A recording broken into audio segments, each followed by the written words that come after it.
கால் பிறந்துட்டா. ஒரு டாபிக்ல இப்படி எடுத்துக்கலாம். மற்றவங்க எங்களுக்கு வளர்ந்த பிள்ளைகள், எங்களுக்கு கல்யாண காட்சி கிடையாது, எங்களுக்கு சின்ன பிள்ளைகள் தான், எங்களுக்கு இந்த டாபிக் சூட் ஆகுமா அப்படின்னா, உங்களுக்கு இன்னொரு டாபிக் இதில் எடுக்கிறேன். ரெபேக்காள்கள் என்பது யாரு? உன் எதிர்காலத்துக்கு தேவையான ஆசீர்வாதங்கள். யார் இது? எதிர்காலம், உன் வாழ்க்கைக்கு உனக்கு என்ன தேவை? ஈசாக்கு வளர்ந்த பையன், அவனுக்கு தேவை என்னது? ஒரு பெண். ரெபேக்காள்கள் இஸ் நாட் எ ஷீ. அவ்வளோ பெண் பதம் மட்டும் எடுத்துக்க வேண்டியதில்லை. ரெபேக்காள்கள் யாரு? என் வாழ்க்கைக்கு, என் எதிர்காலத்துக்கு. ஈசாக்கு பலிபீடத்தில் வைக்கப்பட்டு எடுக்கப்படும் போது 16 வயசு என்னமோ, அப்போ அவனுக்கு மேரேஜ் கிடையாது. ஆனால் அவனுக்குடைய எதிர்காலத்துக்கு அப்பவே ஒரு ரெபேக்காள் பிறந்துட்டா. அதுபோல நீ கிறிஸ்துவிடத்தில் ஒப்பு கொடுக்கப்பட்டு பலிபீடத்தில் நீ எந்த அளவு உன்னை ஒப்பு கொடுக்கிறியோ அந்த அளவு தான் உன் எதிர்காலமாகிய ரெபேக்காள் உனக்காக பிறப்பா. ஹல்லேலூயா.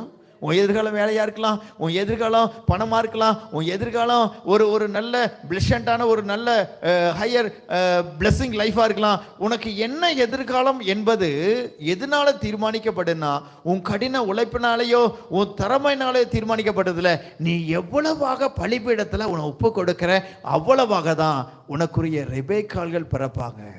ஹல்லேலூயா. ரெபேக்கா பிறந்துட்டா ஏற்ற காலத்தில் உன் கண்கள் காணும்படியாக கர்த்தர் அந்த ரெபேக்காளை உன்கிட்ட கொண்டு வர. நீ தேடி அலைய வேண்டியதில்லை. இன்னைக்கு பணத்தை நம்ம தேடி அலைகிறோம், உயர்வுகளை தேடி அலைகிறோம், உலகத்தின் ஆஸ்திகளை தேடி அலைகிறோம். அதனால தான் ஆண்டவர் சொல்றாரு, தேவனுடைய ராஜ்யத்தையும் இதை நீ தேடாத. ஏன்னா இது உனக்காக பிறந்துருச்சு அப்படின்னா நிச்சயமாக கர்த்தர் அதை உன்கிட்ட கொண்டு வருவார். அது பிறக்கணும் அப்படின்னா நீ அதை தேட வேண்டியதில்லை. நீ பலிபீடத்தில் உன்னை முற்றிலும் ஒப்பு கொடுத்துருக்கிறியா? பலிபீடத்தில் நீ ஈசாக்க போல அர்ப்பணித்த ஜீவியம் இருக்கா? இன்னைக்கு பார்க்கும்போது நம்ம விரும்பக்கூடிய ரெபேக்காள்களை தேடுறதுக்கு நேரம் செலவு பண்ணுறோம், கவலைப்படுறோம். நம்மளோட வாழ்க்கையில் தேவைப்படக்கூடிய ரெபேக்காள்களுக்காக கவலைப்படுறோம், கரிசனை கொள்கிறோம், அது வேணும் என்று விரும்புகிறோம்.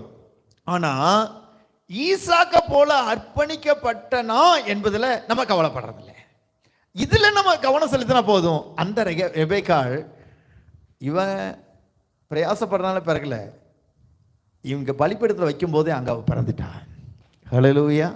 ஒரு மனுஷன் வந்து சொன்னானா, ரெபேக்காள் பிறந்திருக்கிறா. ஹல்லேலூயா.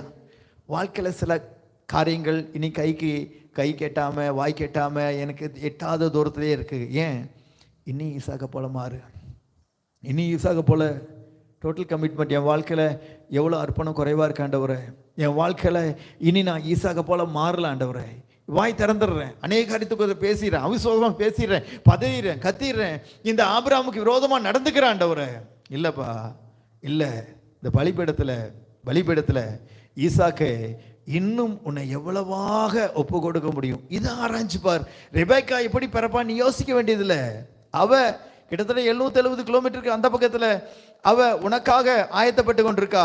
நீ முழுவதுமாய் பலிபீடத்தில் ஒப்பு கொடுத்துட்டேன்னா அவ பிறந்த செய்தி உன் காதுக்கு வரும். ஒரு மனுஷன் ஆபிரகாம் இடத்துல வந்து சொன்னானா, ரெபேக்காள் பிறந்திருக்கிறான். ஹல்லேலூயா. ஒரு மனுஷன் வந்து சொல்லுவான், உன்னுடைய ஆசீர்வாதத்தை உன் காதுகளுக்கு வந்து எட்டுவ. நீ அலைய வேண்டியதில்லை, நீ தேட வேண்டியதில்லை. உனக்கு வேண்டிய ஆசீர்வாதங்கள் உன் காதுல வந்து எட்டு. உனக்கு என்ன ஆசீர்வாதம் வேணும்? உனக்கு ஒரு ரெபேக்காள் வேணும் பாருங்க. அந்த ஆசீர்வாதத்தை உன் காதுக்கு ஒரு மனுஷன் கொண்டு வருவான். நீ தேடிக்கொண்டிருக்கக்கூடிய, நீ அணைந்து கொண்டிருக்கிற, உன் இருதயத்தில் வாஞ்சித்து கொண்டிருக்கிற ஒரு சில எதிர்கால நன்மைகள் உன் காதை தேடி வரும். ஹல்லேலூயா. ரெபேக்காள்கள் நமக்காக பிறப்பார்கள். எப்பொழுது? நான் ஈசாக்காய் மாறும்போது. நான் ஈசாக்குடைய பயபக்திக்குரியவர் என்று ஆண்டவர் ஈசாக்கு குறித்து தன்னை குறித்து சொல்றாரு. இன்னைக்கு நம்மளோட வாழ்க்கையில் அந்த அளவு கமிட்மெண்ட், ஒப்பு கொடுத்தல், மாம்சத்துக்கு மரித்த ஜீவியம் ஆண்டவர் நம்மளோட வாழ்க்கையில் எதிர்பார்க்கிறார். உன் ஆத்மா வாழ்வது போல எல்லாவற்றும் என் வாழ்க்கையில் நீ எங்கெல்லாம் மாம்சம் வெளிப்படுது, எங்கெல்லாம் இந்த பலிபீடத்திலேருந்து நான் துள்ளி எந்திரிச்சிடுறேன். ஈசாக்கு அவன் கத்தியை இறக்கி இருந்தாலும் ஒன்றும் செஞ்சிருக்க மாட்டான் பாருங்க.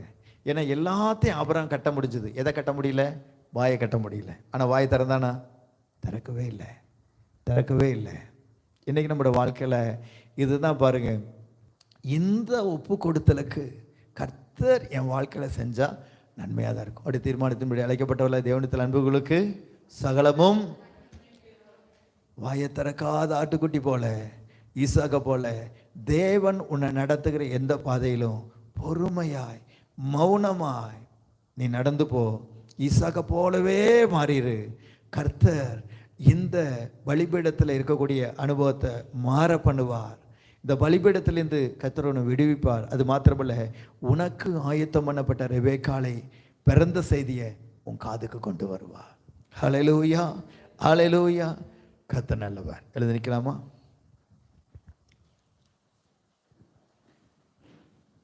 தேவன் தாமே இந்த நல்ல நாளில் கூட ஆபிரகாமுடைய வாழ்க்கையில் நடந்த 3 அனுபவங்களை குறித்து அதிகாரம் 22வது அதிகாரத்தில் இந்த சத்தியங்களை தியானித்தோம். அதிகாரம் 22 வெளியேறப்பட்ட ஒரு சத்தியம் பாருங்கள். தேவன் தாமே இதை ஆசீர்வதிப்பாராக.